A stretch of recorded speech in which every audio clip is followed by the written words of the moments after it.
It's late August already. Does it feel like it to you where you live? Where I live in Central Oregon, late August, early September means it's almost the end of summer already, almost the beginning of fall. It's a short growing season here, and that's what I've been doing a lot this summer. In fact, I would have to say it has been my best growing summer ever. I grew enough food this season that I would have loved to have been able to drop off a basket to each one of your doorsteps and say, here, this is from Pepper, this is from Gaia. Enjoy the fruits of the earth, enjoy the fruits of the labor. Unfortunately, distance doesn't allow that. And with everything that's happening in the world, maybe I would have had to have been wearing a mask to drop off your delivery. And maybe you wouldn't have recognized me, although I hope that you would. I'm starting off our short conversation this way because if you were here with me and you saw the wonderful bees buzzing around my garden, and you would see the healthy and beautiful plants with flowers and fruits and vegetables and everything that was accomplished this summer, you would not think that beyond these boundaries, there is a global catastrophe, if we want to call it that, going on. Because from here, looking around me, I could easily think that everything is fine, unless I read the headlines, unless I turn on my computer and read the latest on social media or commentaries or whatever we see. And then a different reality hits. And we start to think, oh my gosh, what kind of world are we living in? What are we going to do or do about it? Who's going to do something about this? Because things are looking the way they're looking, which could be described as scary or challenging or frustrating or any of those things. So depending on where we look and how we look and with what attitude, with what eyes and feelings we look, we are subscribing to a different version of reality. That's one of the things I wanted to talk about, because the reality that is being offered to us, put before us on a daily basis, as you already know, is one that I'm calling, other people are calling, kind of like a code red for humanity language. It's a fear-based language. It's the language that says it's too late, it's too little, too late. It includes phrases like inevitable, phrases like irreversible, phrases that say catastrophe that can be avoided if we act right now, things that say there's no time for delay, there's no room for excuses. And so almost everything that is put to us has that flavor, that feeling to it. I don't know about you, but I tend to look at least the headlines first thing in the morning over coffee, and it has a certain effect on me. I bet it has that effect on you as well. So what do we do about that? We're definitely in a time where we need to wake up, stay awake, pay attention, but does that mean that everything we do has to look and sound and feel as if it's code red? Today, that's it, hit the panic button, and it's probably done or all over already. So what I would like, what I'm trying to do, what I am subscribing to do, and wanting to bring you along with me, is to tone that down. Tone it down because it may or may not be true. Yes, the numbers are changing drastically in every respect. Climate, economy, education, health and welfare, all those big areas. But we already know that. We already know that we are in a time of change, in a time of great change. And in some ways, some of us have been somewhat prepared for it. We've studied, we've known, we've seen the numbers changing gradually and then accelerating. So it's not really such a surprise that it calls for everything to be code red. So my first thought is to tone it down a little bit, turn the volume down on that in every way that we can. Because in some ways, when we do that, calling something code red or an emergency does not actually make us respond better or faster or more efficiently. In fact, sometimes you probably will agree, we shut down, we freeze, and we are unable to do anything. And that's happening a lot right now, too. I'll talk about that at another time when I talk about that freeze feeling and that kind of walking around in a little bit of a fog and disorientation. So I'll talk about that separately.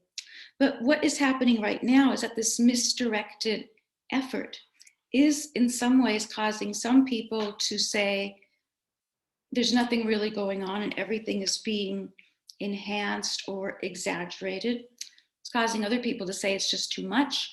I can't deal with it. I don't want to deal with it anymore. I'm going to close my eyes to it, or worse, close off my heart to it. That's a possibility as well. So what I'm saying is that behavioral changes in our world, the things that we do need to do, to act upon, to create problems, to solve mysteries, to decode, these things will not come about because we hit the panic button. They will come about because we will learn from each other by example. The example that was put to me was if there's traffic up ahead and everyone is beginning to swerve to the right, chances are you're going to see that up ahead and you don't know what the problem is up ahead, but you will also begin to tell your mind, your body, your steering that you are also going to, when it's time, swerve to the right and then see what's going on. Chances are you won't do something that's completely the opposite. So that's an example, simple example of something we learn from each other. We learn from a very simple example that may be something of benefit to do. So we learn social cues and we learn from people that have something to teach us and people that have something to show us and show us how to do it. Another example is, do more people buy a cookbook that has lots of instructions in it? Or would we rather tune into a cooking channel or a YouTube video or someone demonstrating how to do that, what it looks like to do it, and what it looks like when it's complete? So once again, we are learning from the best examples that we can find to the best of our ability.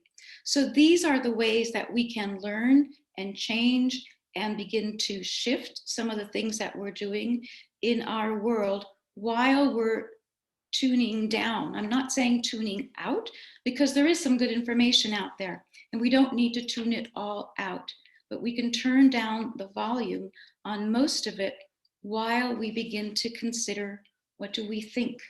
What do we know? Who can we learn from? Where are the better examples? And for the most part, you know, the phrase is being said, quoted so often these days. I think it was Einstein that said it, that the same people who created the problems are not qualified to fix them or to come up with the solutions. And I would have to agree with that, because there are people who are movers in the way that they are. And there are other people who are problem solvers, solution finders, and more than likely they also come from different backgrounds, different generations, and a different style of learning than those who understood the world in a different way. So again, beating up on the people that created the problem right now may not help. It might make us feel a tiny bit better for a little while, but it still doesn't help us get to the solutions that we need. And these days, I'm all about solutions. I'm all about peace, contemplation, eco-spirituality that you'll probably hear me speak of a little bit more in this fall time, the fall semester, as I call it, beginning in September, but a way to how to motivate ourselves and each other in different ways into this new world that we are in. If there is an ending, there is also a beginning, and there is an in between that. Like with breaths, like with music or poetry or writing, there is space between the words. There are thoughts between experiences. So where we are now is there in that in between thought before the next experience. And in that is a great place to let go of beliefs.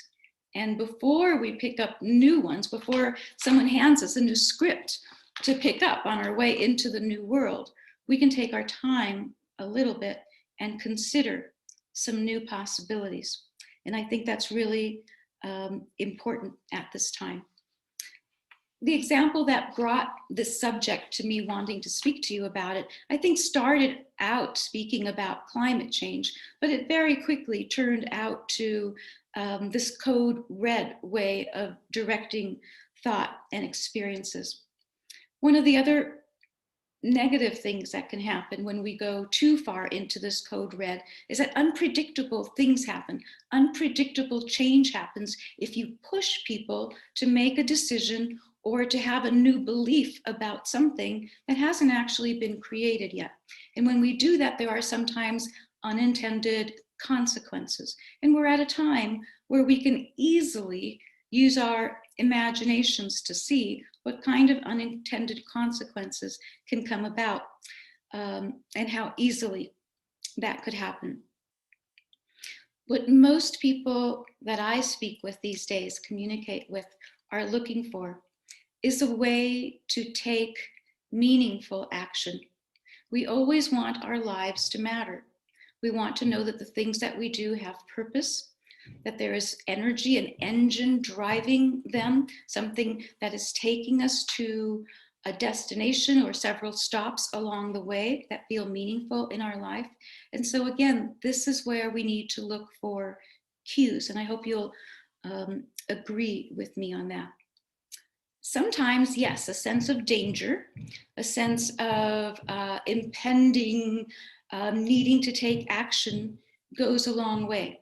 Sometimes if we know that something is coming and it feels very personal, we feel very much like we need to do something about it.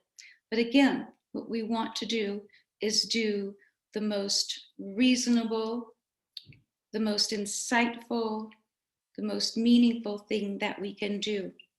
And moving in that direction, I believe, is what we want to be doing. So the messaging that we have now, it's instilling further anxiety in us. And that kind of anxiety is only giving us a few choices, you know? So maybe the messaging only takes us as far as saying, well, greenhouse gases are bad. So yeah, ditch your car and start riding a bicycle. That doesn't work for everybody though, does it? We don't all live in places where that's a possibility. Some of the languaging tells people to organize a protest. We're not all organized in such a way that either attending or organizing a protest makes sense for us. Some of us are aligned in different ways. So again, we need to be shown, demonstrated to, in an in-depth kind of way, how we all matter, and we do, and how we can set about understanding our world. We don't have to fight climate change or fight some of these systems. We have to understand them and then change them from within. And I'll be talking about that this fall as well. What change looks like when it comes from within, what it looks like when we are seeing it from an outside point of view. So somewhere between freaking out about everything that we see and immediately jumping onto a belief or a bandwagon of we have to do this, or we must do that, or it's too late to do anything. Somewhere between all that, there are solutions, there are answers, there always have been. They're not always perfect, they're not always pretty, they don't always work for everyone, but there is a way forward. We're not stuck. We're just kind of in between right now. So a good thing is just acknowledge, yes, we're in an in-between moment. Yes, things are a bit confusing, scary, frustrating, all of those things. But be like me, if at all possible. Don't hit the panic button, and don't spend too much time reading about the panic button or that code red language. Or if you do, recognize it. You can tell immediately if it's that kind of language, and then say, okay, I get it. It's that kind of article, it's that kind of message, and at least make sure that you're balancing it with something else. If you eat junk food, balance it with something healthy.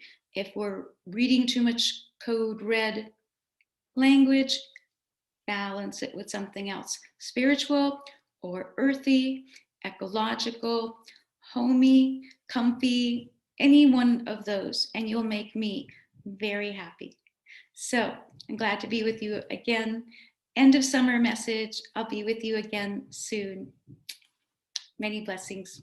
Talk to you soon.